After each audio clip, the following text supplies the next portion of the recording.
তিরমিজি শরীফের হাদিসের বর্ণনা।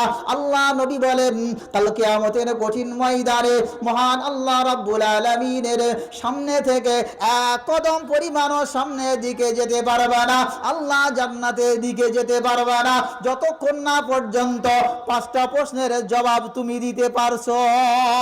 জান্নাতে যাওয়ার কোনো কায়দা নাই, জাহান্নামেও যাওয়ার কোনো কায়দা নাই। হাসরের ময়দানেই দাঁড়িয়ে থাকতে হবে, চাই সে 50,000 বছর হোক, চাই সে 80,000 বছর হোক না কেন।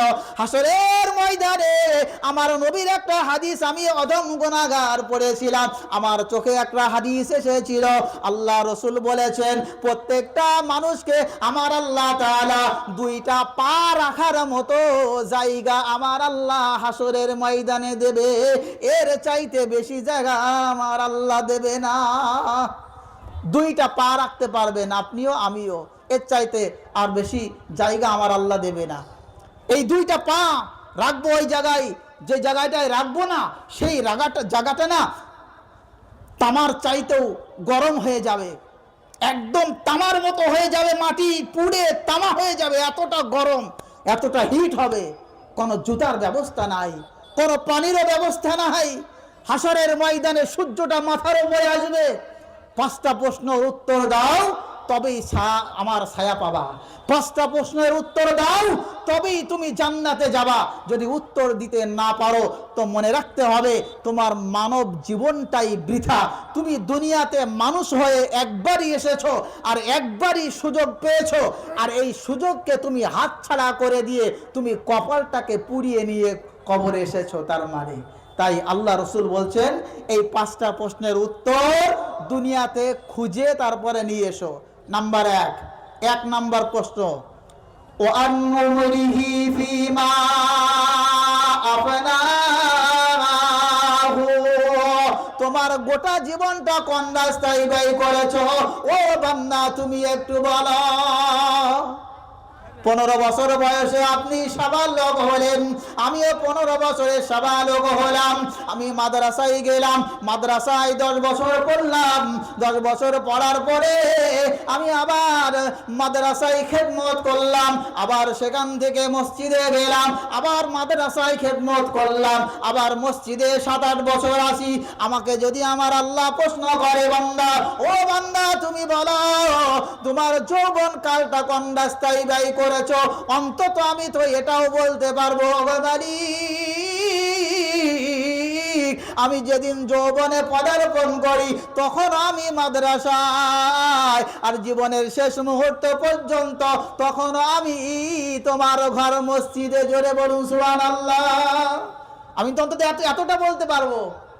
আল্লাহ নামাজ কবুল করনেওয়ালা, কবুল হয়েছে কিনা তো আল্লাহ ভালো জানে, আল্লাহর কাছে আমার প্রাধান্য আছে কিনা সেটা আল্লাহ ভালো জানেন, আমি জানি না। তবে আমি এতটুকু বলতে পারবো আল্লাহ আমার লাইফটা তো আমি তোমার রাস্তায় খরচ করেছি, কিন্তু আমরা যারা মাঠে ঘাটেই দিন কাটাইলাম, জীবন যৌবন সব হারাইলাম, চুল পেকে গেল, সাদা হয়ে গেল, আমাদের যাদের যুবকদের ফ্রি ফায়ার খেলতে খেলতে ভাত খাওয়ার কোনো সময় নাই, গোসলের সময় নাই, আমাদের যুবক ভাইদের মেয়েদের পিছনে ঘুরতে ঘুরতে আল্লাহর কোরআন দেখার সময় নাই, আল্লাহর ঘরে যাওয়ার সময় নাই। এই যুবক আল্লাহ না করুক কোন যুবকের যদি এখন ইন্তেকাল হয়ে যায়, আল্লাহ না করুক যদি কোনো লরির তলায় পিষে যায়, যদি কোনো যুবক অ্যাক্সিডেন্টে মারা যায়, ওই যুবকটাকেও তো আমার আল্লাহ 5টা প্রশ্ন করবে। হে যুবক তুমি কাল কিয়ামতের ময়দানে কি উত্তর দিবা? তোমার কি কাছে কোনো উত্তর আছে?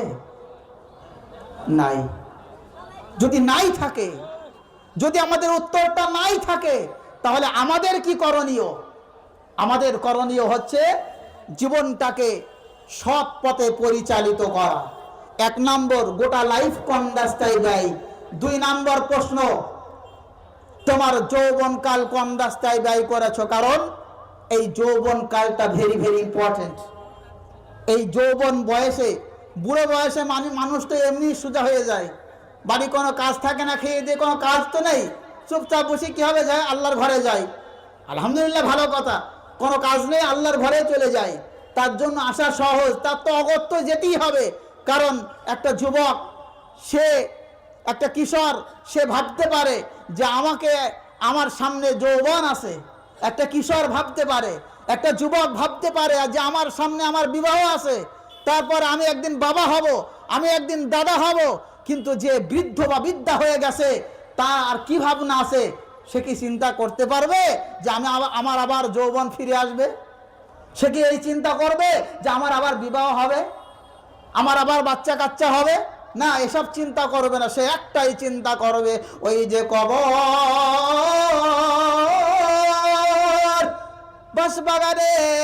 বাঁশবাগানের ভেতরে গহীন কবর আমাকে ডাকতেছে। আমি এক পা ডাঙায় এক পা ঘরের ভেতরে দিয়ে আসি, আমার তো আর কোনো উপায় নাই, এখন আমি চলে যাই আল্লাহর ঘরে। কিন্তু যুবক বেলায় আমার আল্লাহ পাক যুবকদের এত ক্ষমতা দেয়, সেই যুবকটা একটা বৃদ্ধ মানুষ সুন্দরভাবে নামাজ আদায় করতে পারে না, কিন্তু একটা যুবক মন চাইলে পারে সুন্দরভাবে নামাজ আদায় করতে পারে।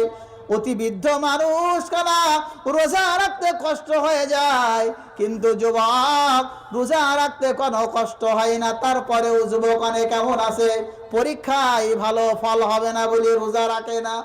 অনেক যুবক এমন আছে না নাই? স্কুলের অনেক স্টুডেন্ট এমন আছে না নাই? অবশ্যই আছে। কিন্তু মনে রাখবারে যুবক, আল্লাহ পাকের বিধান যদি তুমি পালন করো, তোমার জন্য আমার আল্লাহ তাআলা সব সহজ করে দেবে।